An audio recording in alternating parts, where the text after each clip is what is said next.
so much. So let's begin up with our first industry insight session, which is coming up now. And the topic is quite enticing, that is related to digital transformation and innovation management of enterprises 2022 and beyond.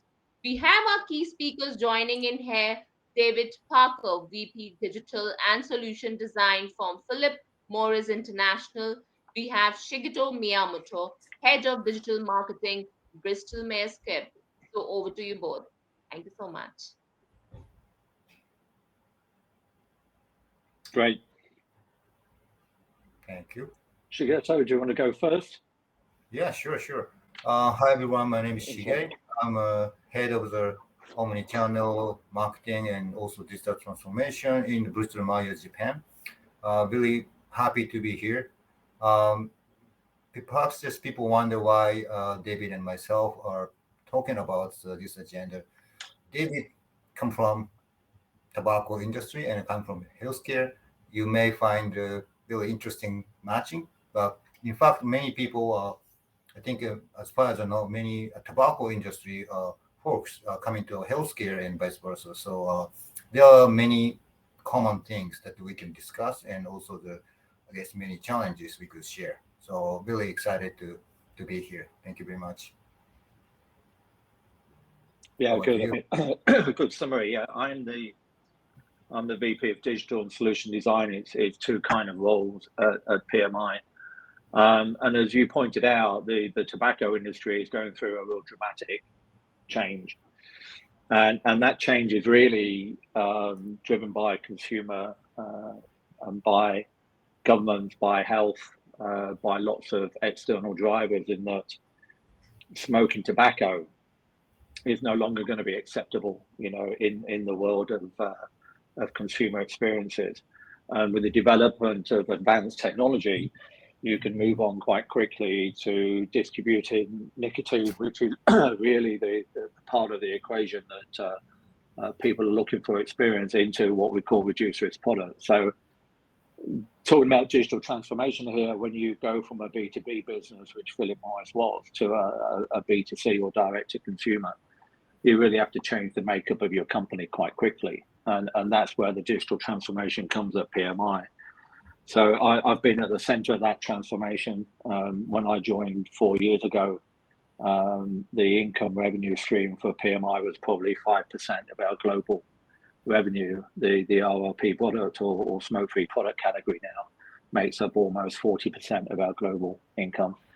And by 2025 and onwards, the company will significantly shift its income streams into the new emerging product portfolio, and into the healthcare away from tobacco. So the only way we can do this is by really getting to consumers one-on-one to explain the behavioural benefits of shifting from one product to another.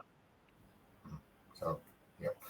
So David, I think as far as I know, my company has an innovative product, and Philip Morris also was the first company that invented the e-tobacco or e-cigarette. I don't know what you want to call it, but we have so much success in the past, but anyway, still progressing the product innovation. How about the process innovation? That's my mission. So we have so much talent, and so much product success in our company in the healthcare. But yet, in Japan especially, we because we have so much success in the traditional communication, we had a little bit problem or little bit challenge in the transformation the digital way. So that's kind of I think a common issue. I hope that you and I have it. So do you want to talk about it? Yeah, look, I think, ironically, Japan is our largest market for reduced risk products. And I think the issue of it is, and the reason I have a design part to what I do, it is ultimately you really got to understand consumer behavior.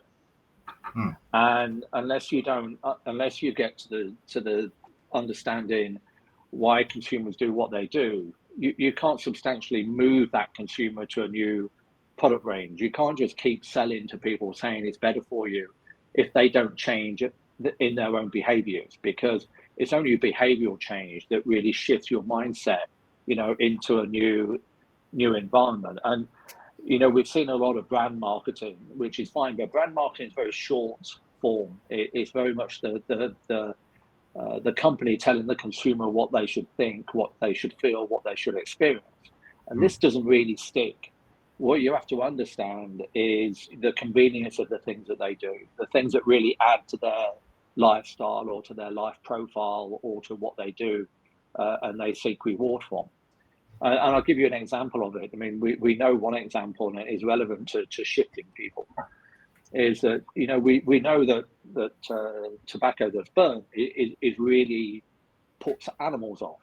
Okay, so if you're a pet owner, a dog owner, for instance, and you take your dog for a walk and you smoke a cigarette, the relationship between that dog is very difficult. And it really breaks that association, because people go outside, have a cigarette, walk their dog. If you go to a smoke-free product, the animals don't get affected by the smoke-free product. So the association between the dog owner, is very strong. So what you tend to do to move to the digital side of things that you pointed out, you have to find messaging and behavioral things that connect with that consumer, that they understand. And if they see something that says, hey, there's a video of someone walking a dog, and that dog is very close to that person, and the association between you and your animal is very close, of course, then this is a behavioral change that they want to have. Yeah, it connects with them. It connects with a behavioral problem that they've found, and you've solved it for them. This is something that then changes. So these are the things that we've been doing. So to answer your question, every single market around the world, our communities and our culture gives us different types of signals that we should appreciate. And I agree with you, Japan is actually still very traditional. It's very traditional. And even if you do go down the line of doing a lot of digital, there's still a lot of human one-on-one and traditional mechanisms that the Japanese population particularly stick to. And particularly when you've got to the older population, they are still very much in this side. And I'll give you an example. We've been trying to optimize, call centers or service centers, into an online environment, and it doesn't work very well in Japan. Japan is still very much, they want to call people and talk to people, where we try and spend a lot of our time in Europe and in other markets where people naturally say, yeah, talk to me on Facebook Messenger. Yeah, talk to me on WhatsApp. They even do that, even though we've got a massive community online, in Japan, and we've got a huge community, around 4 million people online. That's generally a younger generation, not the dynamics of a generation which are 30, 40, 50, which is where I think, both of our organizations, are looking to. Yes, we're trying to move younger people, but there's that older population. So it is a struggle. You really, I think, before you go into markets and say, hey, we're going to do digital transformation, it's really, there's a driver. You've got to understand what the driver is to digital transformation. When people say they go through digital transformation, you've got to ask why. What is the driver to do this? Because doing it by itself, and I see a lot of consultancies, McKinsey and Bain, and the big companies pushing, knocking on my CEO's door, going, you've got to do digital transformation. But the answer is why. And if you don't understand why you need to do this, and it's very much an omni-channel transformation, to be honest, then you will probably make a lot of mistakes. Yeah, no, I think you hit a very, very important part. So why do we want to do it, right? So for ourselves or for customers' sake, does really want a customer have it, or is just something we want to do just for our sake, right? So my industry is, I consider it's a B2B2C model. And a lot of customer, we talk to the doctors, and then doctors prescribe our product to the patient. So there are different regulation in many countries, but basically besides the USA, pretty much we do the B2B2C, not directly to the consumer. So end user is the patient, but we still need the medical profession engagement, right? So we've been seeing that so much, like you said, it's a challenge in some countries, in some markets. People want to do just what they want to do in a way that they used to do it. But I tell you what, the pandemic in these 2 years changed many things, and people who believe in a face-to-face only, but there's no other way to just check in online or just attending the web seminars like we do right now. And they found, wow, this is really easy, and I don't have to go to the event anymore, and I don't have to risk anything. I can just click and show up, or even while I'm driving, while on the train, I can use my mobile phone to access it. So it started opening their eyes. So I see the data, I see the promotion changing, shifting from there to more online. So that's good for us. That's that's good for company, and I hope that's good for my patient and my doctors too. So like you said, traditional. Please go on. Please on. Yeah, and I think, look, and also what you've got to understand is the dynamics of life cycles, and you have influences that change during their life cycle. You particularly your parents become an influence, through your life, and then you move to become an influence to your children, and then your grandparents become an influencer to you, and it kind of goes around. And I think the point is that as this influence is very important, you've got to understand that in general, people are wanting more information to make the correct decision. So I agree with you. With Myers Squibb, it's no longer because the access to information and the influencers from both top and bottom, will be saying, there's more information out there that allows you to make a better informed decision when you are in front of the doctor. You're not going to question the professionalism. What you do is that you have more information about understanding and the benefits of why you want to go and pick up this drug. And I think the inevitability of using digital to have that access via these multiple channels is certainly, very, very helpful. And I'll give you an example. When we were very young, sugar was good for you. You had sugar in your tea before you went to school, and it was good for you. Later on in life, when I became a teenager, I was the one telling my parents that sugar was not good for you. So we went from kind of changing the influence. They were no longer the influencers because I had more information through my education that sugar wasn't good for you. And this is why it's really, as you pointed out, it's very interesting to see the dynamics of how people behave, how your product portfolio develops, and that you've got to have a lot more transparency and accountability within the way you market to these people, because you're trying to build this trust for the long term, and this comes through behaviors. And this is why my second role is design, because I design these consumer behaviors. We call them standard operating processes, but these are things that we build globally around audiences to understand how we should do promotions, how we should do affiliate programs, how we should do advocacy, how should we do retention.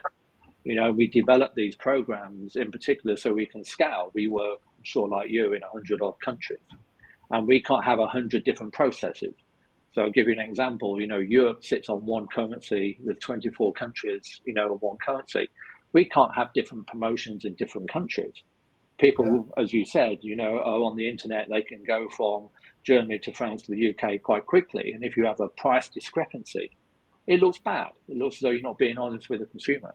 So these are challenges. And as you pointed out, with on top of this, with COVID, and then with, let's say, the economic challenges of 2022 coming up, this really means that you've got to be a lot better on your communication, a lot more consolidated. And I agree with you. Digital transformation has taken two steps that I didn't see. That was one, the impact of COVID, and two is going to be the global economic impact of the Ukraine challenge. And these are the things that I think in 2022 are going to make our lives a little bit more stagnant and difficult. Okay. Getting more interested and more. So we just hit the first part. So let's change a little bit gear to talk about enterprise. How do you see in your organization, in your enterprise, how do you see the transition or transformation in your company, culture-wise, people-wise? Do you want to share any challenge or any stories? Yeah, Yeah, look, I mean, I think it's very interesting. I think there's, we talked about the external influences, and I agree with you, Yeah. Shigeto, and we've now got the internal challenges, and the internal challenges are just as big, particularly, I think, over talent management. Certainly, the dynamics of COVID have challenged the way that corporations are set up.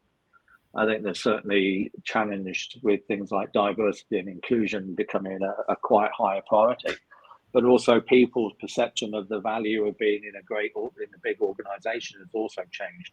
And one thing I would say is I don't think it's going to go back, to where it was. There's going to be a compromise in the middle somewhere. I mean, you've seen that Airbnb made a massive, announcement that all of their employees can work from any location they desire. And several other companies followed that. And you've seen the challenges that Apple are constantly having. I think they've made 3 attempts to get their people back into the office. And 3 of those attempts have kind of failed, and the same with Elon Musk. So, I mean, I think the internal challenges of working, remote areas is going to be something that's going to be with us over the next 2 to 3 years until it settles. On the other side of it, it does open up the opportunities to bring in talent that you couldn't reach. So on the other side of it, if you can build a dynamic organization, then I think you can dial into talent in emerging markets that you've never been in before.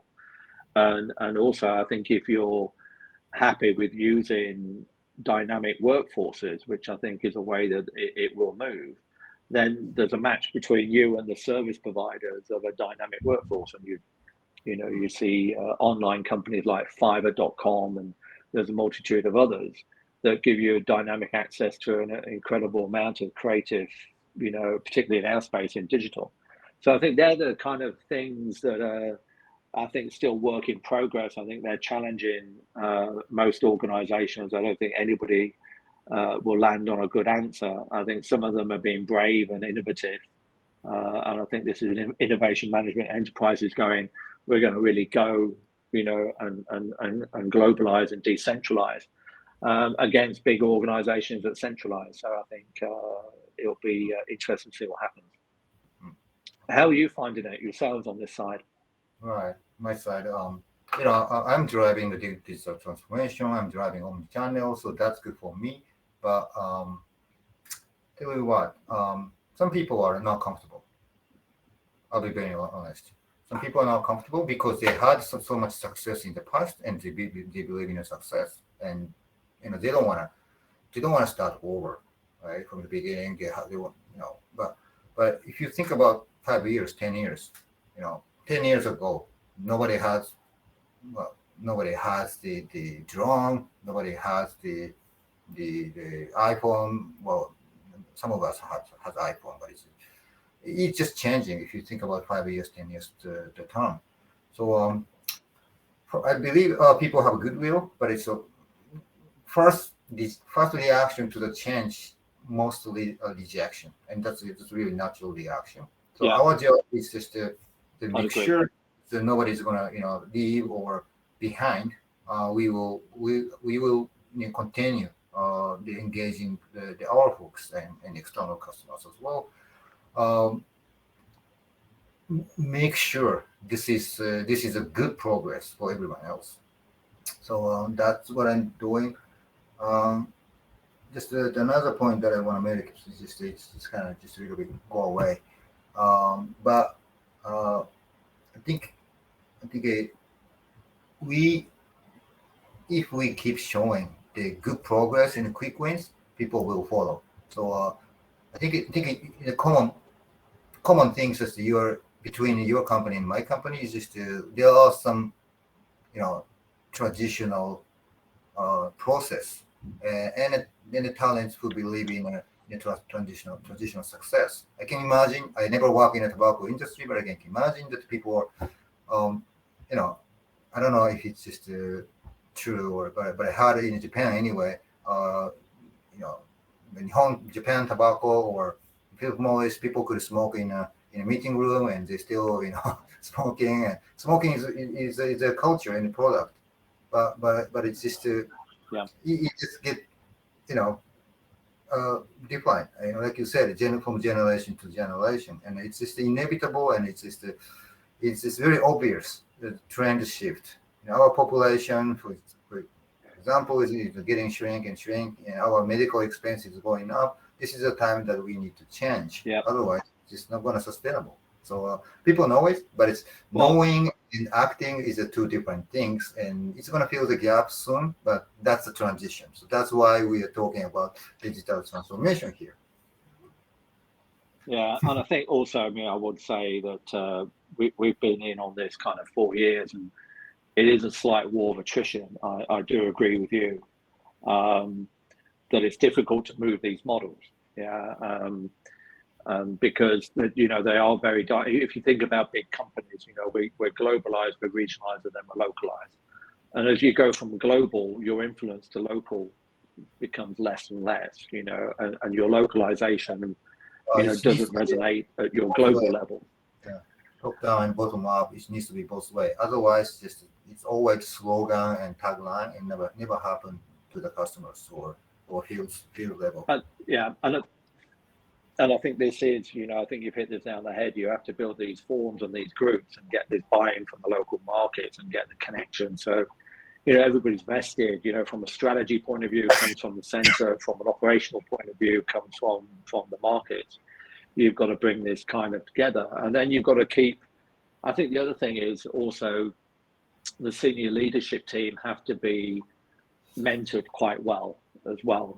I've seen and experienced them jumping on things that they think can happen tomorrow, because we all see all the messages from digital, the transformation that people like Tesla have been able to do and other companies have been able to do, but these take a long time to build that momentum.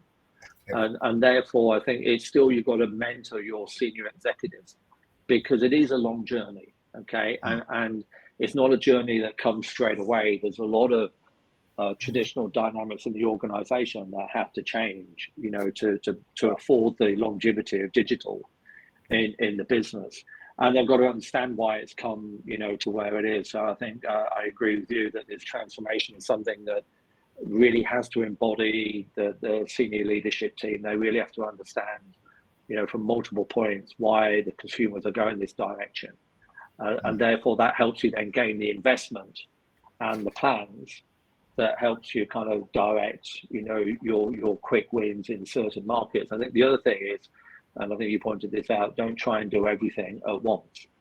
Go and there's no detrimental return for the company by making mistakes. Making mistakes means you understand what doesn't work. Then this is so. You've got to kind of change your terminology as well. Making mistakes is actually just a view of what isn't going to work for you as a company. And that's a great learning.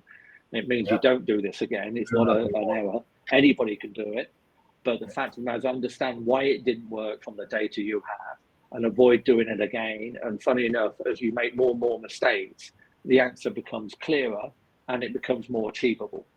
So don't worry about these things in your organization. And quite frankly, this is one of the messages that we send to the leadership team, is we're going to come with things that don't work, but we understand why it doesn't work now. And this is a learning now for us that we need to share and understand.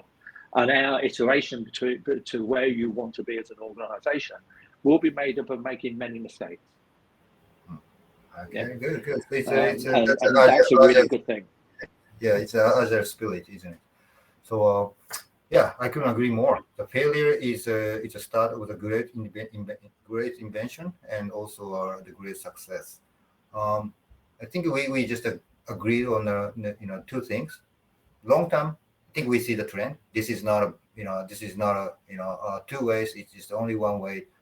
Going to the next model.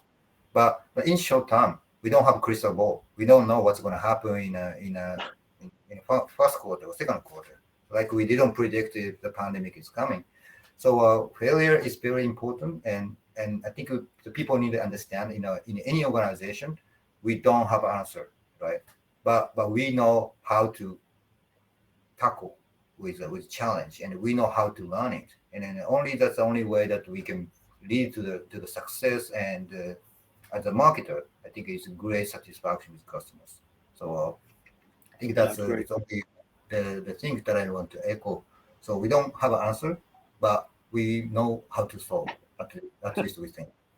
Well, I always say that if we did have the answer, then there'd be no employment for us. So sometimes not having the answer is quite good. But I do agree. I mean, my final thing is on there. I think this constant the external internal influences. I think you have to work as hard on the inside of your organization as you do on the outside. But I think you really have to take a mindset around data, audience behavior, consumer behavior, whether it's customer or consumer on your B2B2C, because we're the same. And connect these points, because in a way you want to afford the information to your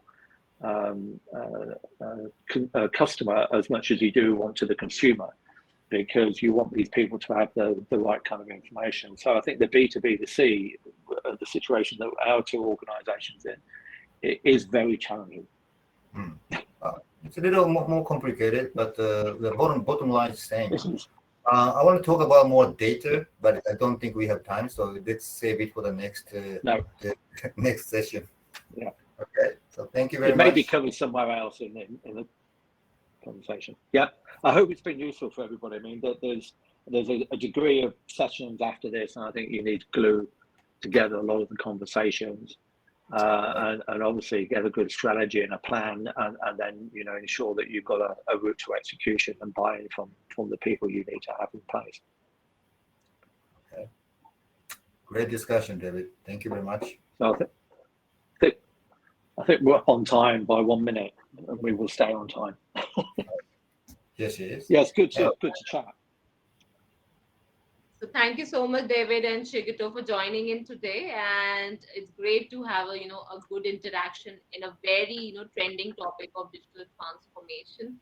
So attendees, do we have any questions for the speakers? So kindly join in here face to face and ask questions from them, or you can write down on the chat box on the right and also in the Q&A section, and let us know if you would like to ask any questions related to the digital transformation. So any key takeaways, David, from this particular topic, if you would like to give it to the audience?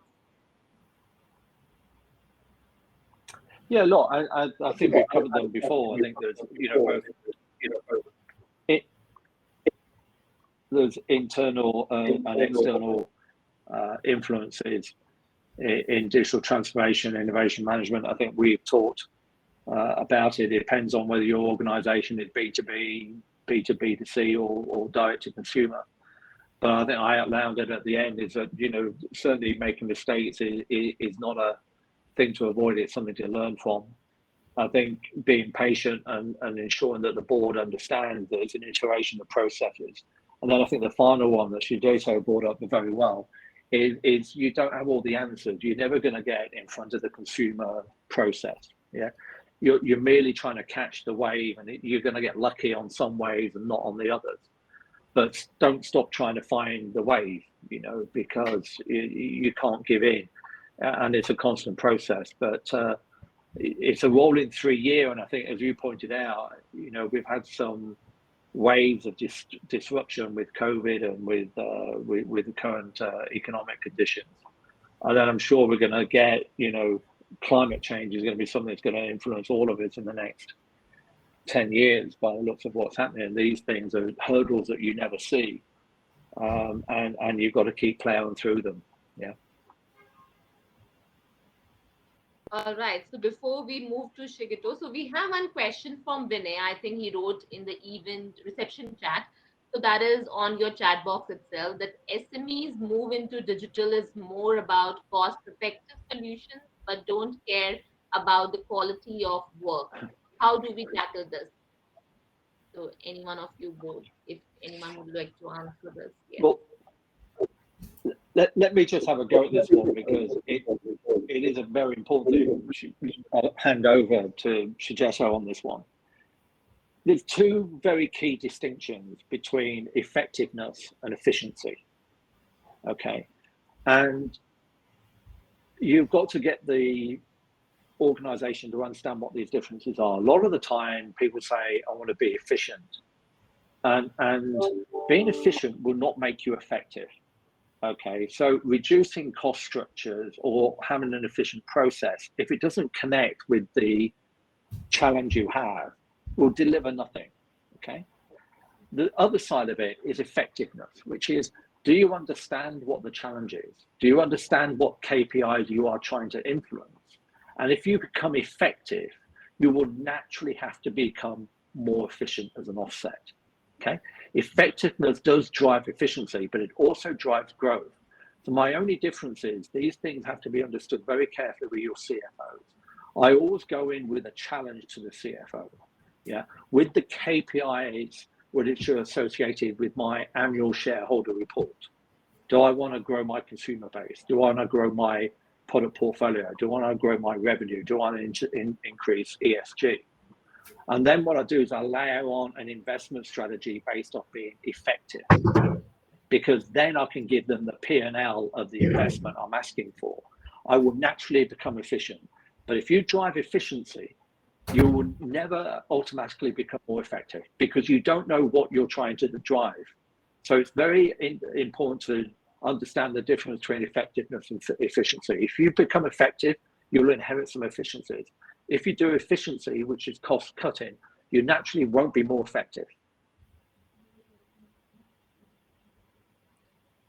All right. So I think, Vinay, you must have got your answer. So Shigeto, if you have any thoughts on this question or any key takeaways from the session. Right. Maybe I could just integrate into this too. Look, this is a long journey. You're not gonna finish. It's just only one 3 months or 1 year even. So don't worry about the efficiency, or don't worry about your result in short term. You're not only alone for at least. You're with us, and I'm also struggling. I'm also doing every day. Do I sleep well? Sometimes I do, but sometimes I don't. So we can. Everyone has a different situation. So efficiency may be your first priority, but like I think David said, if you want to have efficiency, it's just a BAU, business as usual reduction, effort. You could do it. You could just move to the cloud, or you could just cut in some process. But that's not a transition. That's not a digital transformation you want to have in the whole. So you could start with that, but it's don't limit yourself to the efficiency, and it's not really innovation. Probably you know it. So don't get distracted too much. Let's look at the big picture long term, and it will get us perhaps the way you want to be. And again, this is not an easy solution, and nobody knows the answer. But I think we all know that this is a necessary step. So okay, so that's my last comment. Thank you. Thank you so much, Shigeto. And we have one more question from Ajong Godwinegor in the chat box. How can we Thank use you. digital transformation to increase the performance of an organization? So I'll start, and perhaps David could chime in anytime. Well, performance it's really depend on your market and situation, but if you talk about production, there's two ways, right? Use the digital, the beauty of the digital. Hello, Daniel. The beauty of the digital is just that you have so much scalability.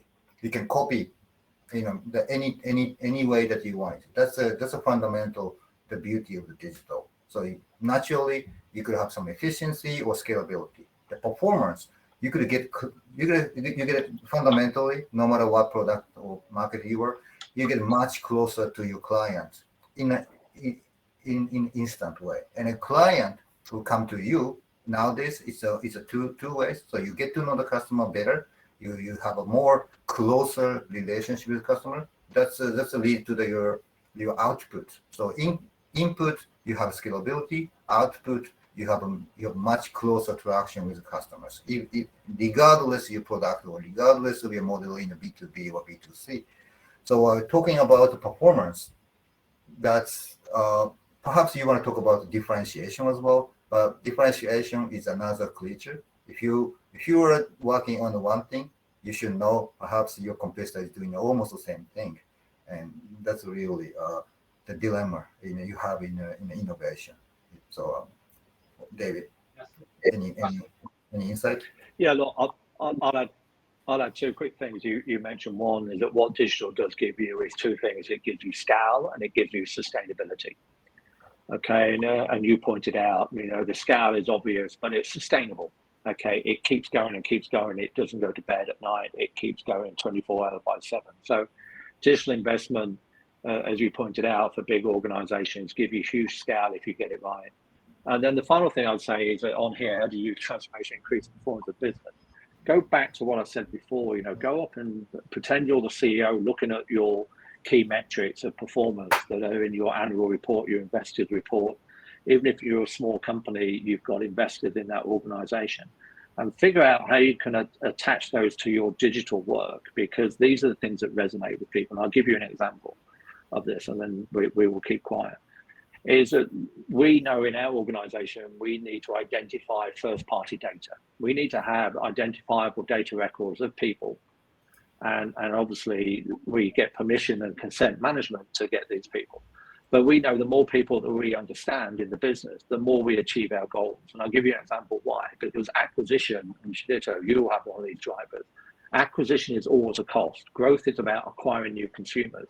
When I started in the company, our acquisition through our digital pathways was about $500 per person. Okay, that's very high.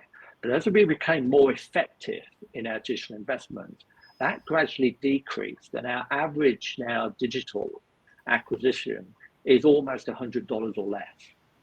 So that's a clear example of how digital is helping drive one of the key performance KPIs of our organization, which is the cost of acquisition. So that's you've got to find business examples that enable you to substantiate the digital investment. And a cost of acquisition is a very important measure.